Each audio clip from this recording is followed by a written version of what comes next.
आज हम देखने वाले हैं chapter 2 sequencing with block coding. इसमें हम केवल रिकैप देखने वाले हैं, जो हमने फर्स्ट पार्ट और सेकंड पार्ट में पढ़ा है उसको रिपीट करने वाले हैं। तो सबसे पहले पार्ट में हमने देखा था हमारा बेसिक बिल्डिंग ब्लॉक, जिसमें हमने देखा था सीक्वेंसिंग, सिलेक्शन एंड इटरेशन। तो हमने इसमें क्या देखा था, हमने देखा था तो हम इसमें देखेंगे कि जब कोई प्रोग्रामर जब लाइंस ऑफ कोड लिखता है तो वो कंट्रोल कैसे करता है प्रोग्राम को, ये एग्जीक्यूट कैसे होना चाहिए, हमने ये देखा था। तो सबसे पहला वे हमने देखा था सीक्वेंसिंग, जिसमें 1 by 1 line of code execute होती है इसमें। लेकिन हम ऑर्डर स्टार्टिंग में तो चेंज कर सकते, कुछ लाइन्स ऑफ कोड को हम ऑर्डर चेंज कर सकते, but every time we can not change the order. जैसे कि हम देख सकते हैं ए और बी की वैल्यू हमने इंसर्ट की थी और बाद में हमने सम कैलकुलेट किया था, तो हम बी और ए के ऑर्डर को चेंज कर सकते हैं, but the sum will be calculated after the entry of the value of A and B. तो हम सम के ऑर्डर को पहले नहीं लिख सकते। तो ये एक सीक्वेंस फॉलो हो रहा है, 1 बाय 1 स्टेप्स को फॉलो कर रहे हैं हम सीक्वेंसिंग में, ये बताते हैं।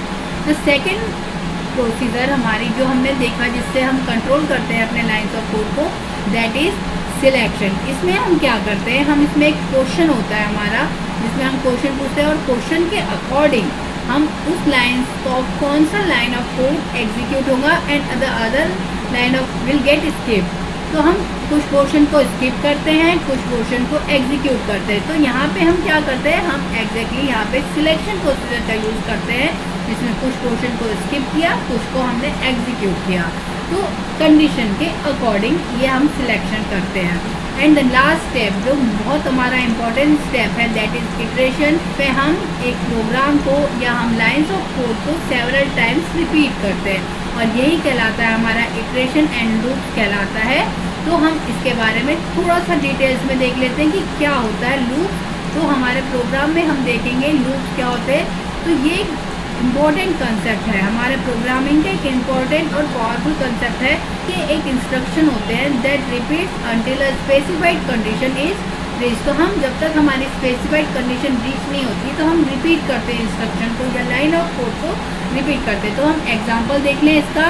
तो हमने एक एग्जांपल ले लिया, एक नंबर की एक वैल्यू असाइन कर देते हैं और नंबर को हम चेक करते हैं कि उस पर्टिकुलर जो हमारी स्पेसिफाइड कंडीशन है, जैसे हम यहाँ पे देखेंगे हमारे इस नंबर के लिए हमने स्पेसिफाइड कंडीशन ले लिया है 100 से छोटा होना चाहिए। तो हमने उसकी पहले एक वैल्यू असाइन कर देते हैं, हम स्टार्टिंग वैल्यू या 151 हमारे अकॉर्डिंग जो भी हमारा प्रोग्राम की नीड होगी उस नीड के अकॉर्डिंग उसको एक वैल्यू असाइन करते हैं और उसके बाद हम क्वेश्चन पूछते हैं। तो इस क्वेश्चन में हमने देखा है अगर वो नंबर छोटा है 100 से तो हमें उसे प्रिंट करना है, अदरवाइज हमें बाहर हो जाना है। तो यही क्वेश्चन हमारा ये, जैसे अगर हमने 1 असाइन किए तो ये जो क्वेश्चन है लाइन ऑफ कोड ये 100 टाइम्स रिपीट होगा।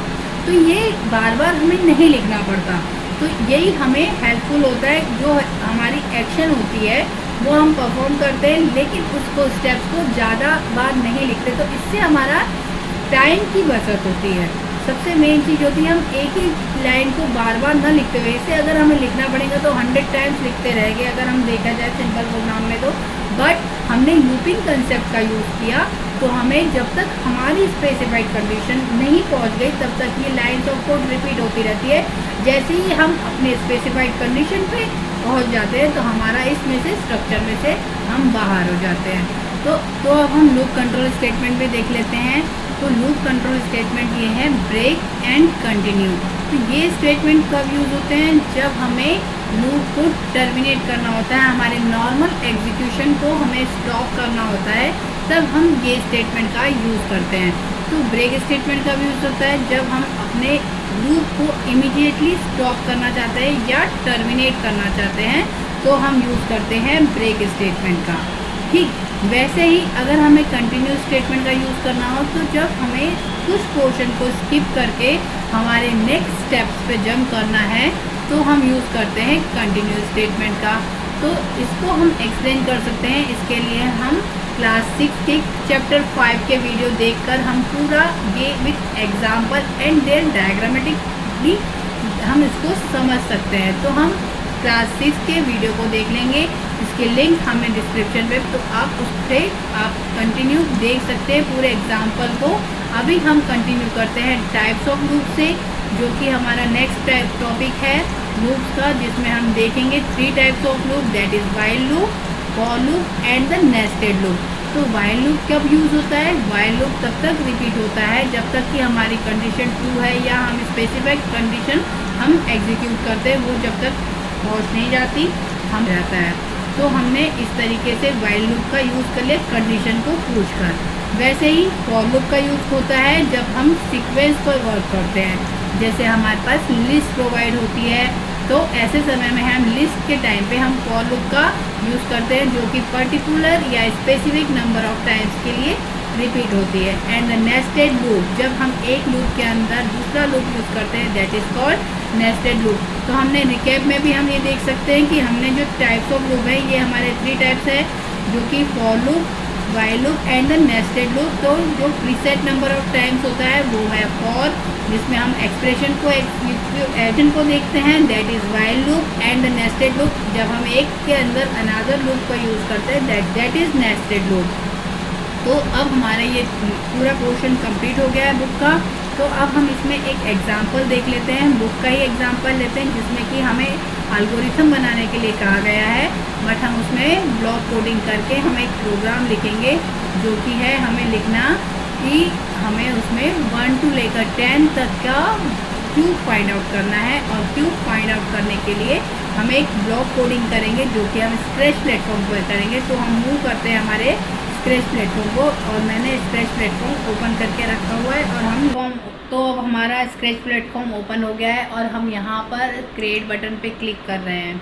क्रिएट बटन पे क्लिक करते से ही हमारी स्क्रीन ओपन हो जाएगी जिसमें हमें ब्लॉक्स मिलेंगे, जिसमें हमें ब्लॉक्स के यूज़ से हमें 1 to 10 का क्यूब फाइंड आउट करना है। तो हम स्टार्ट करते हैं अपने प्रोग्राम से, जिसमें कि हमें सबसे पहले एक ब्लॉक ले लेते हैं जो कि हमारे प्रोग्राम को स्टार्ट करता है, जो है कि इवेंट्स में जाके हम व्हेन फ्लैग क्लिक को सबसे पहले वो ले लिया। अब हम ये जान लें हमें 1 to 10 का क्यूब फाइंड आउट करना है। तो सबसे पहले तो हमें जिसका नंबर का क्यूब फाइंड आउट करना है एक वेरिएबल वो ले लेंगे, और जिसमें हमें क्यूब की वैल्यू स्टोर करनी है हम एक और वेरिएबल ले लेंगे, यानी 2 वेरिएबल का यूज़ करेंगे। तो हम वेरिएबल के लिए हम वेरिएबल ब्लॉक पे जाएंगे और वेरिएबल से वहाँ पे मेक अ वेरिएबल करेंगे। जिस नंबर का फाइंड करना है हमें क्यूब, तो हमने उस नंबर के लिए नम वेरिएबल का यूज़ कर दिया, हमने ओके कर दिया। इसके बाद जिसमें हमें क्यूब की वैल्यू स्टोर करनी है, तो हमने उस वेरिएबल को नेम भी दे दिया है क्यूब, और हमने ओके के बटन को प्रेस करके हमने इस तरीके से 2 वेरिएबल क्रिएट कर लिए। अब नंबर की वैल्यू को हम असाइन कर देंगे, जिसकी वैल्यू हम सेट कर देंगे। जो करते हैं नंबर की वैल्यू को सेट करके हमने नम की वैल्यू को कर दिया है 1। इस तरीके से हमने नम की वैल्यू को सेट कर दिया है। अब हम क्यूब की वैल्यू सेट करते हैं। तो क्यूब की वैल्यू को किस तरह से फाइंड करेंगे, सबसे पहले हम ये जान लें कि मैथमेटिकली हम क्यूब कैसे फाइंड आउट करते हैं। मैथ्स में हम सभी जानते हैं क्यूब फाइंड आउट करने के लिए हमें नंबर इंटू नंबर का यूज़ करना होता है। तो अब हमें वैल्यू सेट करनी है क्यूब की, तो हमने सेट कर लिया है क्यूब। अब नंबर वैल्यू को सेट कर दिया है। अब हम क्यूब की वैल्यू सेट करते हैं। तो क्यूब की वैल्यू को किस तरह से फाइंड करेंगे, सबसे पहले हम ये जान लें कि मैथमेटिकली हम क्यूब कैसे फाइंड आउट करते हैं। मैथ्स में हम सभी जानते हैं क्यूब फाइंड आउट करने के लिए हमें नंबर इंटू नंबर का यूज़ करना होता है। तो अब हमें वैल्यू सेट करनी है क्यूब की, तो हमने सेट कर लिया है क्यूब। अब नंबर इंटू नंबर करने के लिए हमें ऑपरेटर का यूज़ करना पड़ेगा, जिसमें हमें इंटू ऑपरेटर यानी मल्टीप्लिकेशन ऑपरेटर का यूज़ करना है। तो हम इसमें देख सकते हैं मल्टीप्लिकेशन ऑपरेटर में हमें यहाँ पे 2 ऑपरेंड्स को पुट करने के लिए, यानी 2 नंबर पुट करने के लिए प्लेसेस मिल रही हैं। हमें 3 नंबर चाहिए, क्यूब के लिए हमें 3 टाइम्स मल्टीप्लाई करना होगा। तो 3 टाइम्स मल्टीप्लाई करने के लिए हमने फिर से एक बार और मल्टीप्लिकेशन ऑपरेटर का यूज़ कर लिया है। अब हमने इस तरीके से यूज़ कर लिया, लेकिन हमारे पास यहाँ पे 4 ऑपरेंड्स की प्लेसेस है।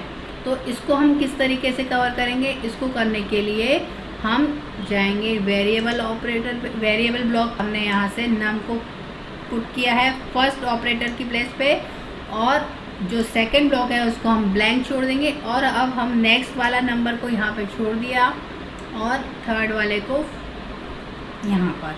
अब इसको हम ज्वाइन कर लेंगे और इसकी वैल्यू को सेट कर देंगे क्यूब में। इस तरीके से क्यूब की वैल्यू सेट हो गई, नम इंटू नम इंटू नम, यानी एक वैल्यू का क्यूब निकल सकता है, इससे फाइंड आउट हो सकता है इस तरीके से। बट अब हमें फाइंड आउट करना है 1 to 10 के लिए, तो हमें क्या करना होगा, हमें एक कंट्रोल स्टेटमेंट का यूज़ करना होगा जिसमें हम रिपीट करेंगे, यानी हमारा वाइल लूप कह ले या फॉर लूप। तो इसमें ब्लॉक स्टेटमेंट में हमें ब्लॉक में वाइल और फॉर का नहीं है, तो हम रिपीट ब्लॉक का यूज़ करते हैं जिसमें कि हम सेट कर दिए हैं कि क्यूब को इस तरीके से नम की वैल्यू सेट हो गई है हमारी 1 और यहाँ पे फाइंड होगा 10 टाइम्स इसका।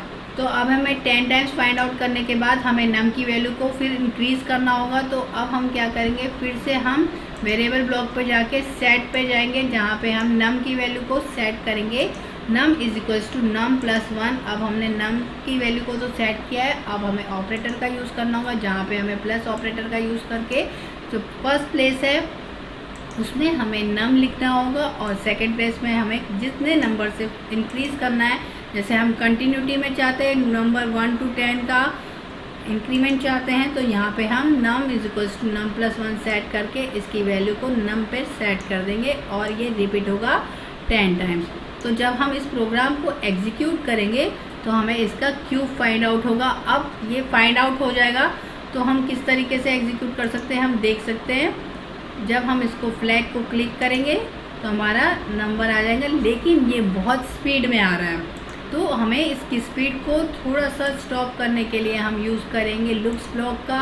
लुक्स ब्लॉक का यूज़ करने के बाद हम वहाँ से लेंगे सेव ब्लॉक को जहाँ पर हम शो करेंगे नम की वैल्यू को और क्यूब की वैल्यू को। तो हम 2 ब्लॉक का यूज़ करते हैं और यहाँ पर हेलो जहाँ लिखा हुआ है यहाँ पे फर्स्ट ब्लॉक में हम नम की वैल्यू सेट कर देंगे और सेकंड ब्लॉक पे हम क्यूब की वैल्यू सेट कर देंगे। जो भी वैल्यू होगी वो हमें 2 सेकेंड्स के लिए दिखाई देंगी, एकदम स्पीड में हमें रिज़ल्ट शो नहीं होगा। ठीक, तो अब ये हमारे जो वैल्यूज़ है ये नम की सेटिंग के पहले दिखा दें हम, और नम की वैल्यू को 10 टाइम्स रिपीट करेंगे तो लास्ट में हमें नम की वैल्यू में 11 दिखाई देगा और हमारा जो क्यूब है वो 10 का दिखाई देगा सिर्फ लास्ट में, बाकी तो बराबर ही दिखाई देगा। तो हम एग्जीक्यूट करते हैं इसको। तो स्टार्ट किया हमने फ्लैग को क्लिक करके, अब 1 का क्यूब नज़र आ रहा है, फिर हमें 2 का क्यूब 2 सेकेंड्स में नज़र आएगा, इसके बाद हमें 3 का क्यूब नज़र आने वाला है। देख सकते हैं स्क्रीन पर हम क्लियरली देख सकते हैं कि हमें सारे क्यूब्स नज़र आ रहे हैं। इस तरीके से ये पूरे 10 तक के क्यूब नज़र आते हैं। तो अब हमने रिपीट ब्लॉक का यूज़ कर लिया है। ये इस तरीके से रिपीट ब्लॉक के हेल्प से हम 1 to 10 का क्यूब फाइंड आउट कर लिया है। तो एल्गोरिथम भी इसी तरीके से होता है कि उसमें हम स्टेप्स ही लिखते हैं। ये चैप्टर बस इतना ही। Thank you.